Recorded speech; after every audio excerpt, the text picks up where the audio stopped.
올해 추수감사절 예배가 여러분 모두에게 큰 은혜가 되기를 바랍니다. 그래 1년 동안 주신 은혜에 감사하는 절기입니다. 절기란 게 참 의미가 있습니다.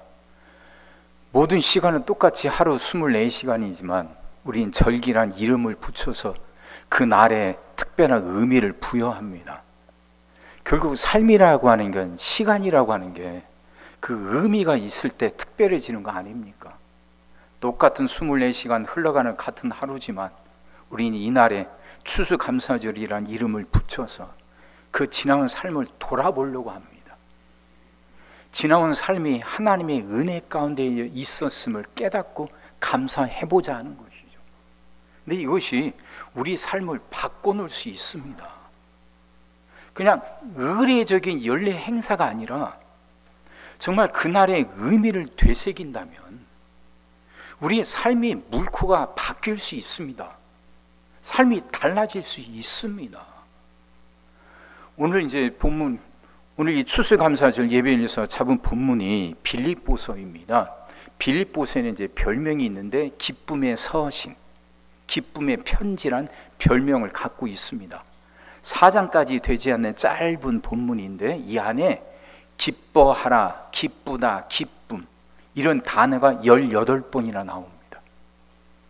이게 성경 66권 중에서 가장 많이 나와요. 근데 이 기쁨의 서신을 쓴 이 바울은요, 바울이 빌립보서를 썼을 때는 굉장히 힘들 때였습니다. 신약 성경의 27권 중에서 바울이 썼다고 여겨지는 책이 13권이지 않습니까? 다 편지입니다. 서신인데 그 13권 중에서 바울이 맨 마지막에 쓴 편지가 바로 이 빌립보서예요. 그러니까 맨 마지막에 썼다고 하는 건 죽음을 앞두고 있다는 겁니다. 그리고 빌립보서를 보통 옥중서신 이렇게 말합니다. 감옥에 갇혔을 때. 그러니까 바울이 로마 감옥에 갇혀서 죽을 날을 기다리고 있어요. 자신이 죽는다는 걸 누구보다도 분명히 잘 알고 있습니다. 지금 바울에게 죽음의 그림자가 짙게 드리워지고 있습니다. 근데 그런 속에서 바울은 기뻐하라고 외칩니다. 빌립보서를 몇 번 읽어봤습니다. 근데 바울이 그렇게 기뻐할 수 있던 이유가 뭔가? 어떻게 기뻐할 수 있고 어떻게 감사할 수 있는지 이 빌립보서에는 그런 방법, 그런 비결에 대해서는 한마디도 말하고 있지 않습니다. 바울은 그래요. 어떤 방법, 단순한 방법을 가르치고 있진 않습니다.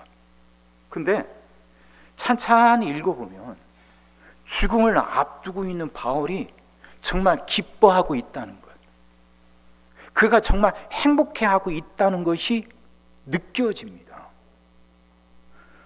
바울은요, 지금 그렇게 감옥에 갇혀 있다는 것이 빌립보서 1장 12절 13절에 이렇게 말합니다. 형제들아, 내가 당한 일이 도리어 복음 전파의 진전이 된 줄을 너희가 알기를 원하노라.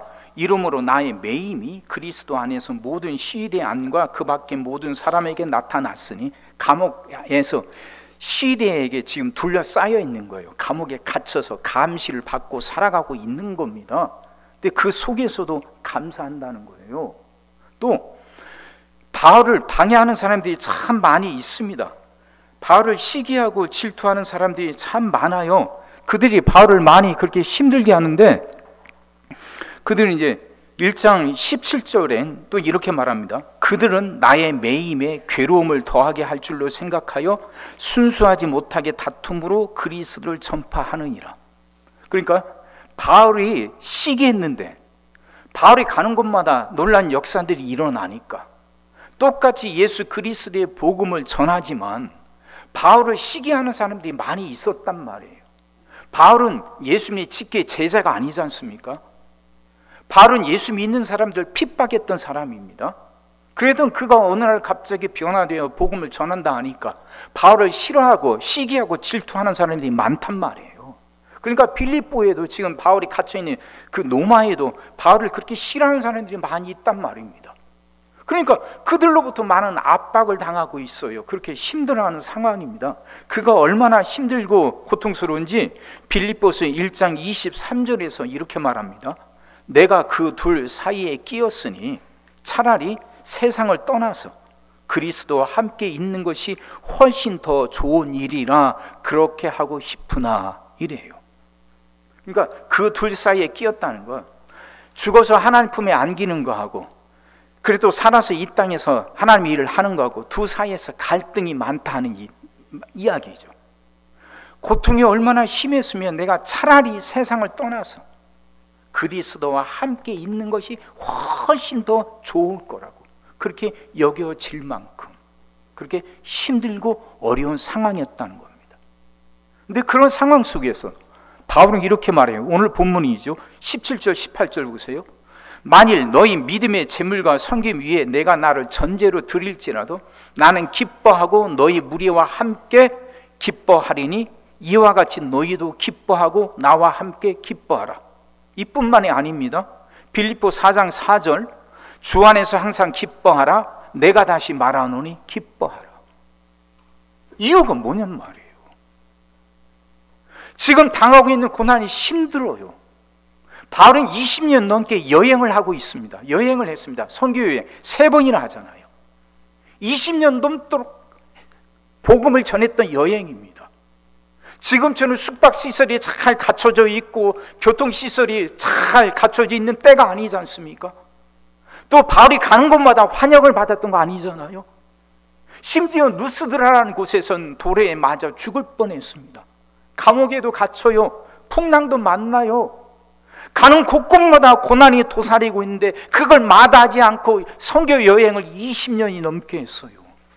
그러다 보니 이미 지칠 대로 지친 상태고 거기다 감옥에까지 갇혀 있어서 차라리 내가 세상을 떠나 하나님 품에 안기는 것이 더 나을 것 같다는 생각을 할 만큼 고난에 가득했고 어려운 삶을 살았는데도 바울은 왜 이렇게 말하느냐 말이죠. 기뻐하라고. 항상 기뻐하라고. 다시 말하니 기뻐하라고. 그렇게 말할 수 있는 이유가 뭐냐 그 말입니다. 앞에서도 말씀드렸던 것처럼 빌립보서를 자세히 읽고 샅샅이 살펴봐도 그 방법에 대해서 분명하게 말하지는 않습니다. 그런데 바울이 살아온 삶, 그의 태도를 찬찬히 살펴보면 그 안에서 우리는 그래도 몇 가지 힌트를 얻을 수 있고 깨달음을 얻을 수 있습니다. 오늘 이제 그 말씀을 전하려고 하는 겁니다. 차라리 죽는 것이 더 나을 것 같은 삶 속에서도 진심을 다하여 기뻐했고 누구보다도 행복했던 바울. 바울이 그런 삶을 살아갈 수 있었던 것, 그가 가지고 있던 자세, 삶의 자세, 태도였거든요. 그럼 그 중에 첫 번째가 뭐냐? 그건 자기를 비우는 거였습니다. 비우는 거. 빌립보 2장 5절에서 8절 말씀입니다. 너희 안에 이 마음을 품으라. 곧 그리스도 예수의 마음이니 그는 근본 하나님의 본체이시나 하나님과 동등됨을 취할 것으로 여기지 아니하시고 오히려 자기를 비워 종의 형체를 가지사 사람들과 같이 되셨고 사람의 모양으로 나타나사 자기를 낮추시고 죽기까지 복종하셨으니 곧 십자가에 죽으심이라. 바울이 누구보다도 사랑했던 예수님, 그 예수님의 삶을 살펴봤더니 예수님이 자신이 자기를 비우는 삶을 살아가셨다는 거죠. 하나님과 근본 동체시다. 온 천지를 만드신 하나님과 같이 높은 권세를 가진 그분이 하늘 그 높은 보좌를 버리시고 자신을 비워 종으로 이 땅에 오셨다는 거죠. 예수님이 그렇게 살아가셨다는 걸 바울이 발견하고 바울도 예수님처럼 살아가려고 애를 썼다는 거 아닙니까? 자기를 비우는 거죠. 자기 욕심을 비우는 거죠. 근데 그 비운다는 것이 그냥 공허한 것이 좋아서가 아니라 비워야 좋은 것으로 채워지더라 하는 겁니다.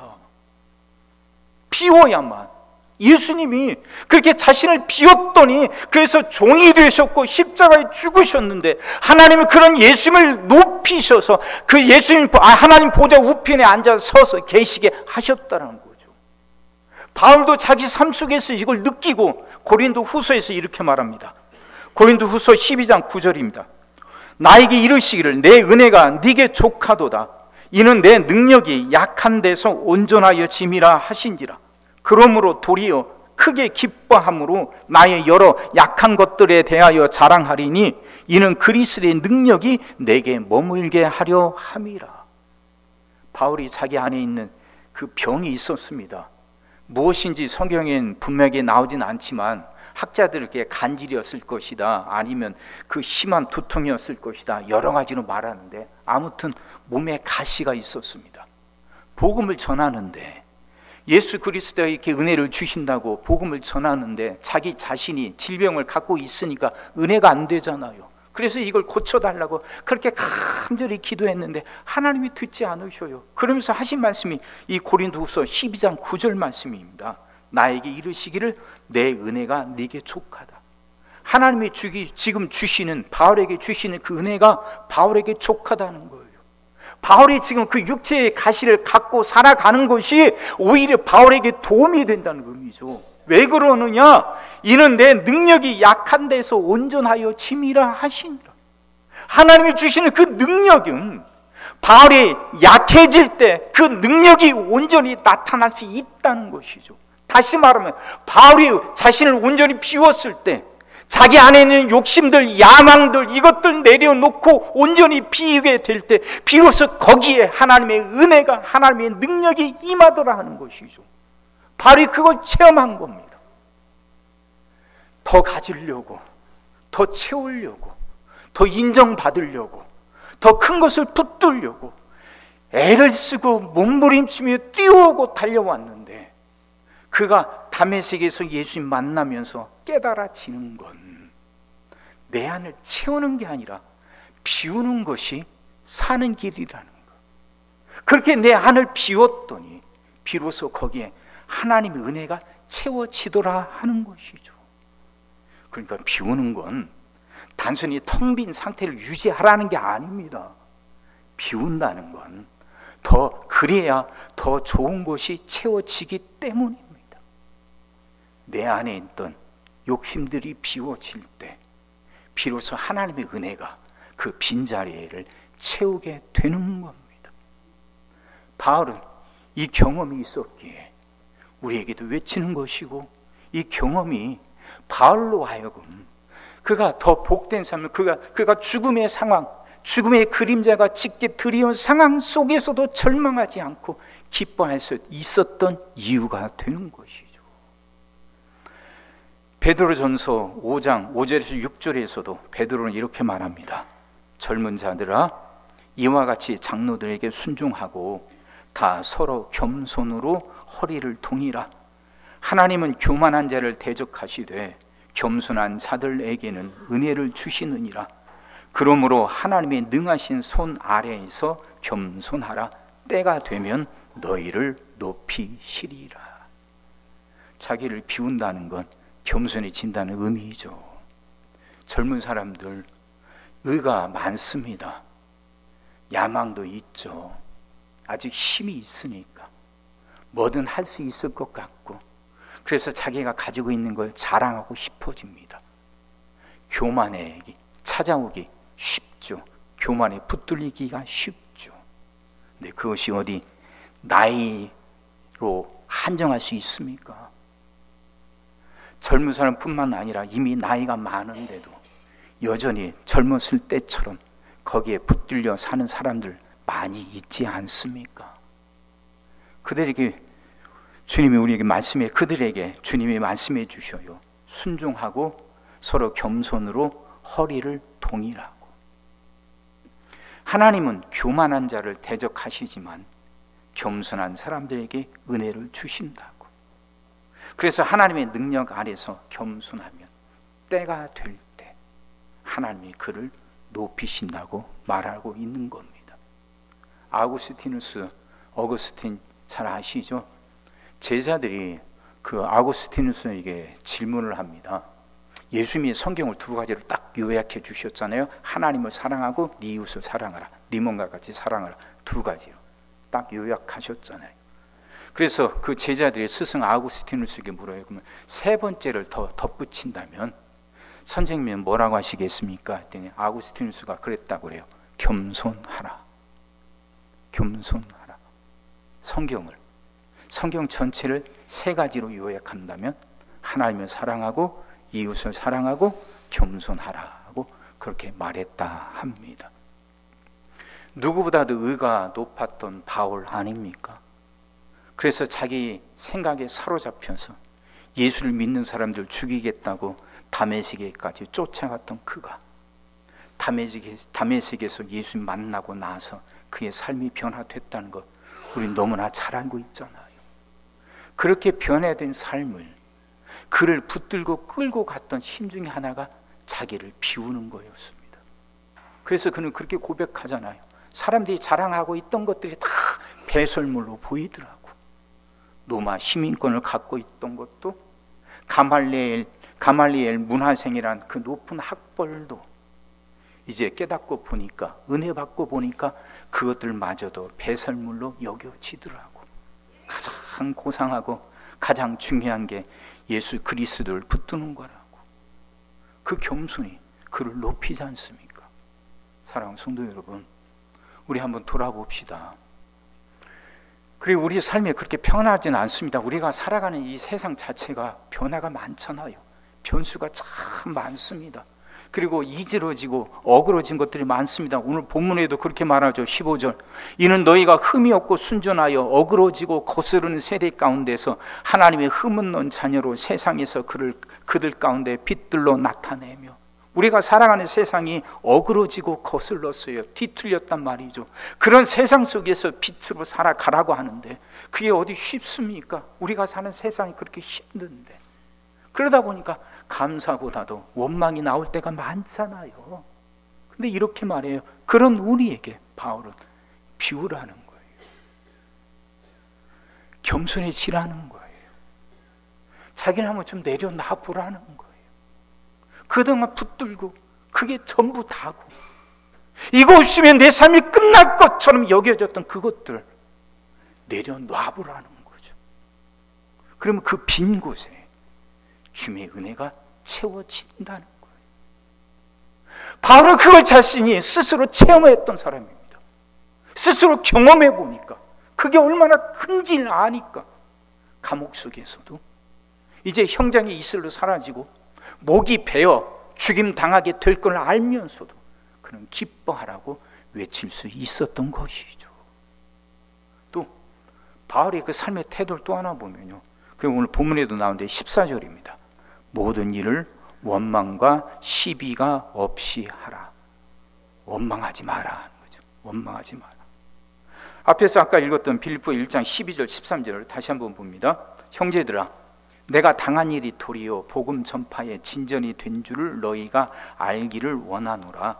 이러므로 나의 매임이 그리스도 안에서 모든 시일의 안과 그 밖의 모든 사람에게 나타났으니. 바울이 붙들려서 로마 감옥에 갇혔는데 그를 감독하고 그를 간수하는 그 군인들이 시위대라는 거예요. 시위대란 로마에서 로마 왕을 보호하는 친위대를 말합니다. 로마 친위대요. 이 친위대가 수가 많을 때는 9,000명에서 13,000명까지 됐다고 그럽니다. 근데 이 로마 로마 황제 친위대, 이게 이 시위대가요, 시간이 지나면서 이들이 굉장히 큰 권력을 갖게 됩니다. 이런 명상력을 쓴 마르쿠스 아우렐리우스라는 로마 황제 잘 아시죠? 근데 그 마르쿠스 아우렐리우스가 죽고 나서부터요, 로마에서 황제의 권위가 떨어집니다. 그 황제의 권위가 떨어지면서 상대적으로 더 높은 큰 권세를 쥐었던 그 집단이 바로 이 시위대예요. 로마 황제 친위대, 시위대들이죠. 이 시위대 출신들은 아무나 들어가지 못한다고 합니다. 로마에서 귀족 자제들, 그렇게 혈통적으로 봤을 때도 뛰어난 귀족 자제들만 들어간답니다. 그게 출세 코스였어요. 그래서 이들이 별명이 붙었는데 로마의 황제 제족이라는 별명이 붙었답니다. 황제들 자기를 마음대로 폐위시키기도 하고 다시 세우기도 할 만큼 큰 권력을 쥐고 있던 존재들이 바로 이들이에요. 근데 그 시대가 지금 바울을 감시하고 있다는 거죠. 간수 역할을 한다는 거죠. 그러니까 이 당시 죄는요, 그 간수가 4명이 붙는답니다. 2명이 양 옆에서 죄수를 붙들고 있고 앞에 2명이 있고요. 또 이들이 하루 4교대를 한대요. 그러니까 바울을 지키는 사람이 몇 명이에요? 16명이에요. 그러니까 이 바울은 지금 억울하게 감옥에 갇힌 거잖아요.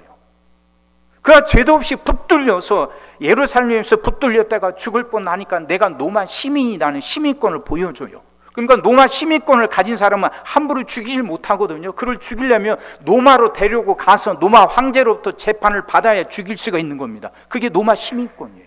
그래서 바울이 예루살렘에서 로마까지 붙들려 와서 지금 로마 황제의 재판을 기다리고 있거든요. 그래서 감옥에 갇혀 있으니까 로마 시대가 그를 지키는 거죠. 근데 그 16명에게 바울은 복음을 전한 거죠.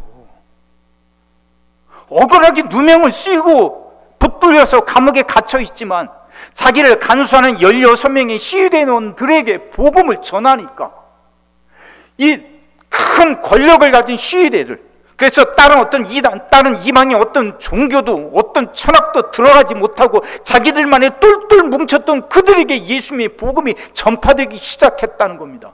이 말은 무슨 말이냐면 로마란 커다란 제국에서 핵심부에서부터 균열이 일어나기 시작했다는 거죠. 로마란 엄청난 대제국의 권력의 핵심부에 예수 그리스도의 복음이 들어가기 시작했다는 거죠. 바로 지금 그 얘기를 하는 거예요. 갇혀있는 것만 생각하면 원망이 나오는데 돌아서 생각해 보니까 자기가 갇힘을 통해서 로마 권력의 핵심부에 복음이 들어갈 길이 열렸다는 거죠. 감사할 일 아닙니까? 하나님을 찬양할 일 아닙니까? 이야기를 하는 거예요. 그걸 경험하고 나니까 모든 일을 원망과 시비가 없이 하라. 원망하지 말라는 거죠. 남의 탓하지 말라는 거죠. 내 탓이오, 내 탓이오 하는 그 운동이 한때 일어났습니다. 그 카톨릭의 그 김수환 추기경님이 그 살아계셨을 때 그때 한참 그런 운동이 일어났고 차마다 뒤에다 이런 스티커를 붙이고 다닐 때가 있었습니다. 내 탓이오. 이걸 라틴어로요 메아 쿨파라고 한답니다. 카톨릭 이제 기도문인데 메아 쿨파, 메아 쿨파, 메아 막시마 쿨파 이런 기도문이래요.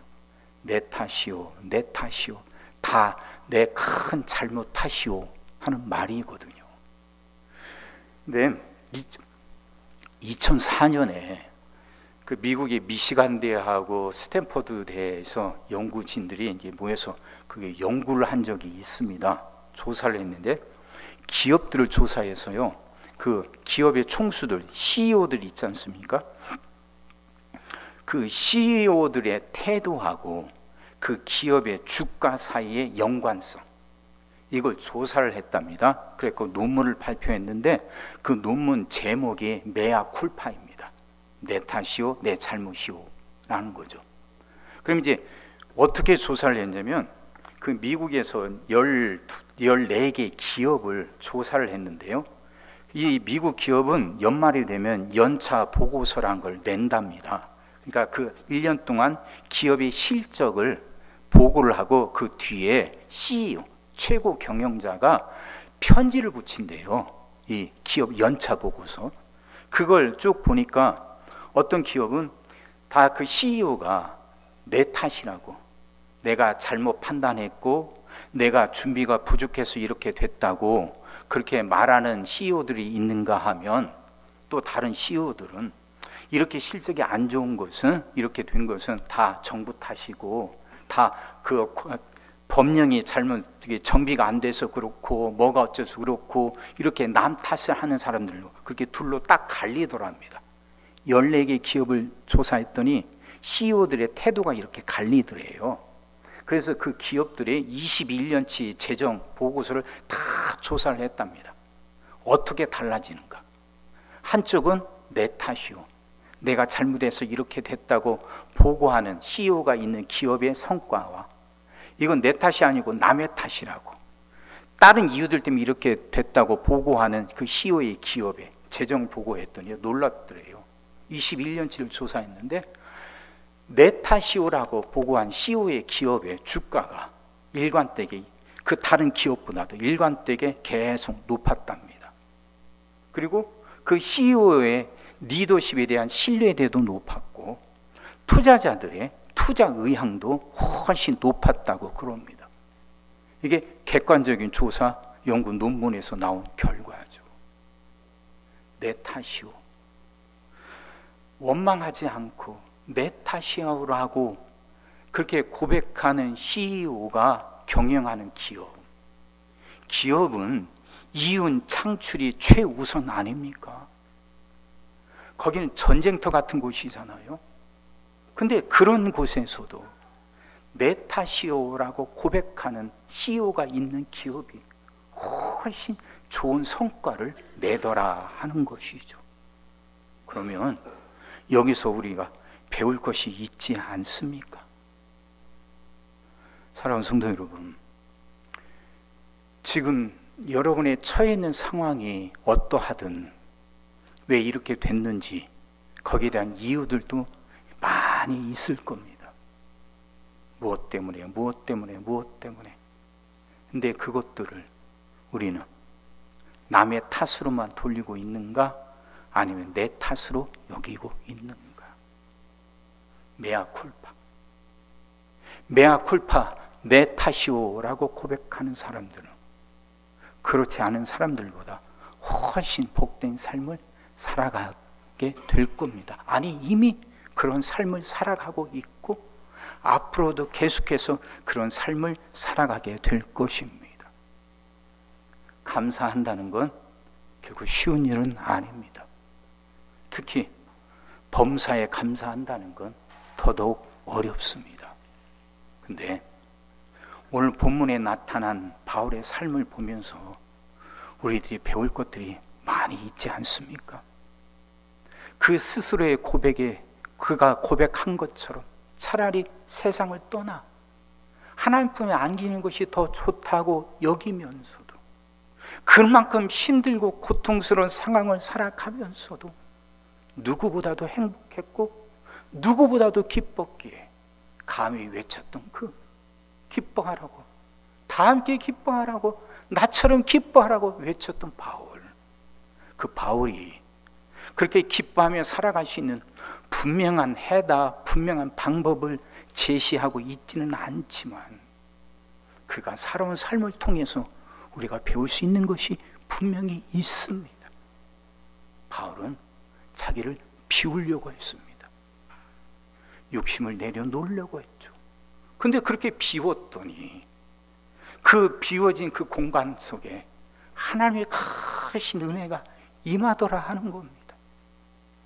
그는 고난 속에서도 원망하려고 하지 않았더니 오히려 그 고난을 통해서 더 큰 역사가 일어나더라 하는 겁니다. 그러면 우리도 이걸 한번 우리 삶에 한번 적용해 보지 않으실랍니까? 우리도 한번 이걸 한번 따라 해보겠다 하는 생각은 들지 않으십니까? 중요한 건 태도잖아요. 자세잖아요. 삶을 대하는 내 자세, 어떻게 살아가느냐 하는 태도가 우리 삶의 고도를 결정해 주지 않습니까?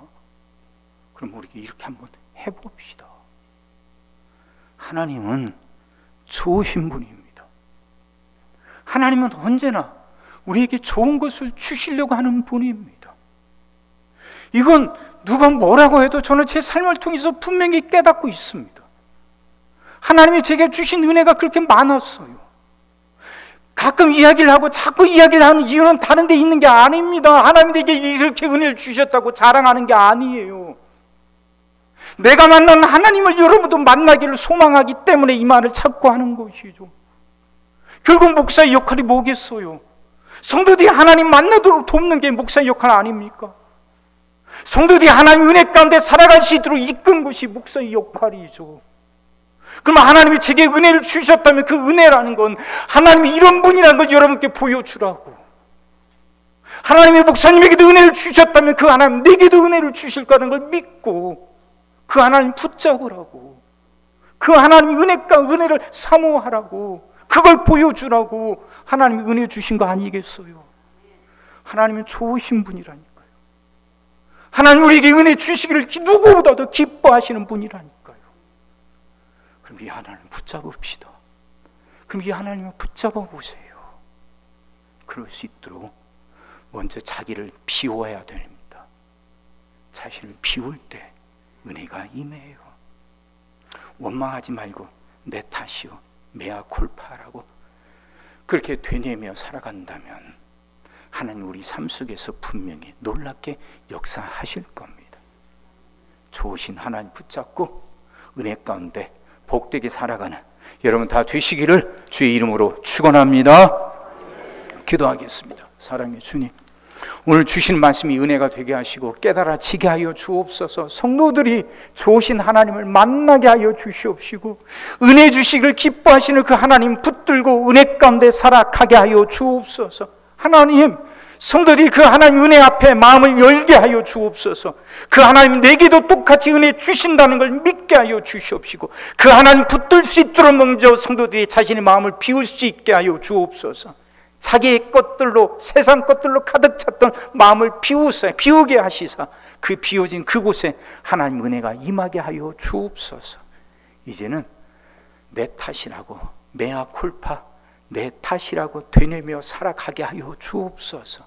그럴 때 하나님이 역사하신다는 걸 깨닫게 하여 주시옵시고 깨달은 대로 살아갈 수 있도록 은혜와 능력과 믿음을 더하여 주시옵소서. 예수님의 이름으로 기도하옵나이다. 아멘.